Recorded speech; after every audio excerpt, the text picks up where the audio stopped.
आप कह रहे हैं कि नीतीश गरीबों पर बुलडोजर चलवा रहे हैं, आरजेडी विरोध कैसे करेगी? आपके नेता तो विदेश में हैं। लंदन से बाइट दे देंगे? हाँ, नहीं, बोले। हाँ, बोलिए। हमारे नेता तो माननीय राष्ट्रीय अध्यक्ष अखिलेश यादव जी हैं, समाजवादी पार्टी के। अच्छा, ठीक है। पहली चीज। दूसरी चीज, अभी शिवम जी ने कहा कि मर्यादा पुरुषोत्तम भगवान राम के बारे में बताया। हम भी उनको नमन करते हैं, हम भी उनको प्रणाम करते हैं। क्यों? क्योंकि वो जो पताका है, जो अयोध्या का पताका है, मर्यादा पुरुषोत्तम भगवान राम ने वो समाजवादी को दिया है, क्योंकि इनके कर्मों को जानते हैं, इनके कृत्यों को जानते हैं कि अयोध्या में किस तरीके से गरीबों के घर को उजाड़ करके इन्हीं भारतीय जनता पार्टी के लोगों ने दलाली कर करके अयोध्या के जमीनों को महंगे दामों में बेचा है, गरीबों से कौड़ी के दामों में लेकर के बेचा है। आज अयोध्या का पताका किसके पास है? समाजवादी पार्टी के पास है।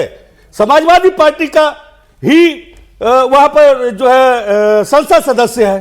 तो आज ये कहना बेईमानी होगी कि कहीं ना कहीं अयोध्या में जो पताका दिया है सर, वह हम अयोध्या से आगे बढ़ने की बात कर रहे हैं। बात का सवाल ये है, दूसरी चीज कि जो समाजवादी पार्टी कहती थी कि मुस्लिम देखकर पीला पंजा चलता है, अब वो पीडीए पे शिफ्ट कैसे हो गया?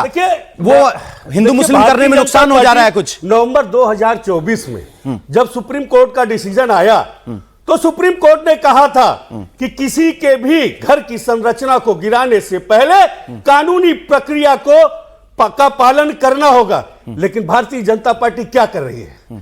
किसी भी कानूनी प्रक्रिया को पालन किया है?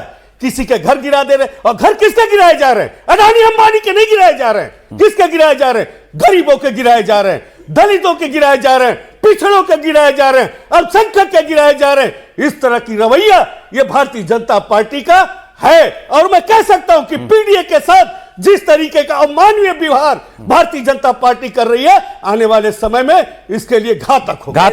एक बार आरजेडी को ले लेते सर, फिर आपके पास आएंगे। रुके भाई, हम भी मर्यादा पुरुषोत्तम भगवान श्री राम की पूजा करते हैं, लेकिन कब करते हैं? जब हार गए। जीतते हुए नहीं करते, तो जीतते हुए तो गोलियां लगवाते हैं।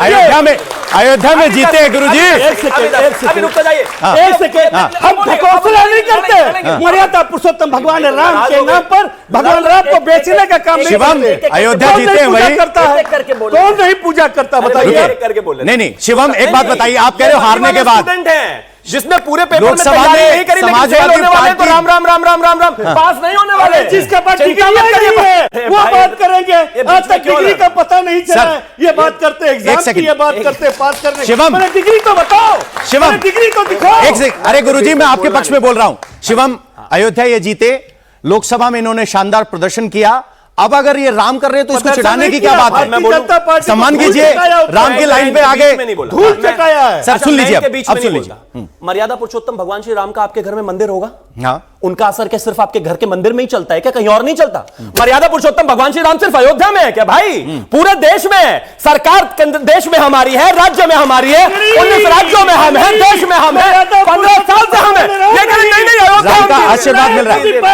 अब जरा बिहार पे आ जाते हैं सर, बिहार पे आ जाते हैं। एक तो देखिए, सुनो राजकुमार रंजन जी, एक तो ये चिल्ला रहे हैं और बराबर में खड़े हुए कांप भी रहे हैं। एक सेकंड भैया, क्या क्यों चिल्ला रहे हैं? अरे शिवम भैया, शांति।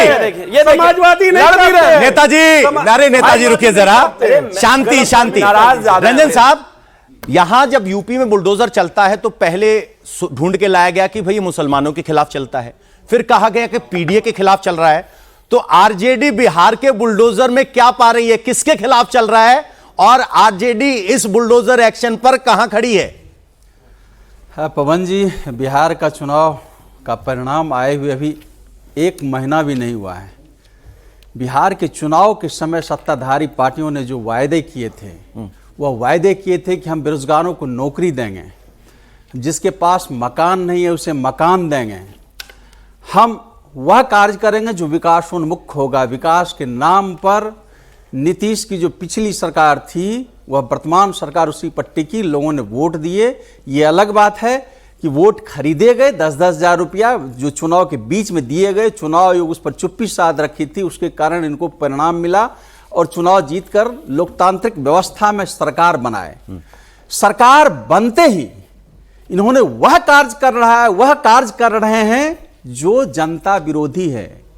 भारत एक लोकतांत्रिक प्रक्रिया के हिस्सेदार के रूप में लोक कल्याणकारी राज्य है, वेलफेयर स्टेट है। क्या वेलफेयर स्टेट सड़क पर गुमटी लगाने की इजाजत आ रहा देता हूं है? पवन जी, आ रहा हूं पवन जी, आ रहा हूं उसी बात पर। आप जानते हैं बिहार सरकार ने जो बिहार का जनगणना करवाया था, उसमें 83% जो दलित हैं उनके पास जमीनें नहीं है, भूमिहीन है। अब वह अगर यह सरकार उसकी व्यवस्था किए बिना, वह जो बिहार सरकार के जो गैर मजरूआ जमीन है उस पर वह बसा हुआ है, बिना पुनर्वास की व्यवस्था किए उसके घर उजाड़ा जा रहा है।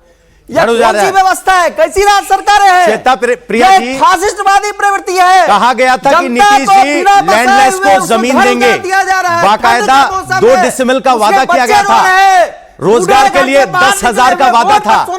अब कहा जा रहा है विपक्ष की तरफ से कि उन्हीं गरीबों को आप जमीन में मिला रहे हैं। अरे श्वेता जी, पवन जी देखिए, आपने जब शुरू किया था ये डिबेट और उसमें ये जो आपने फुटेज दिखाया था उसमें दिखा रहे थे आप किसी का स्टेयर्स हटाया जा रहा है। अब मुझे ये बताइए, मॉल का या किसी शॉप का स्टेयर्स जो बना होता है उसमें कौन से गरीब होते हैं? ये अतिक्रमण को हटाया जाता है, ना तो इसमें किसी जाति को देखा गया है, ना धर्म को, ना ऊंच को, ना नीच को। ये जिसने भी अतिक्रमण किया है, एनक्रोचमेंट किया है, उसे हटाया जा रहा है।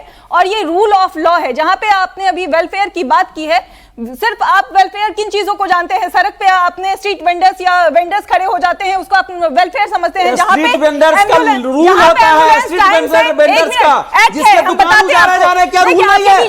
सरकार उसको ठेका दे सकती है, सुन लीजिए एक बार, व्यवस्था कर सकती है। स्ट्रीट वेंडिंग रूल पे भी आएंगे, पता है हमको कहाँ कहाँ वेंडिंग जोन हो सकता है। दिल्ली में अवैध कॉलोनियों को कैसे चुनाव के पहले वैध करने की बात यही भारतीय जनता पार्टी की। ये महिला की आवाज तो मत दबाइए, एक बार सुन लीजिए। महिलाएं इनको यूपी और बिहार में वोट नहीं देते, डिबेट में भी ये हाल कर रहे हैं। सोचिए, आऊंगा मैं आपके पास। तो क्या ही करते हो? हाँ। बोलना तो दो भाई, आएंगे सर, आएंगे आपके पास।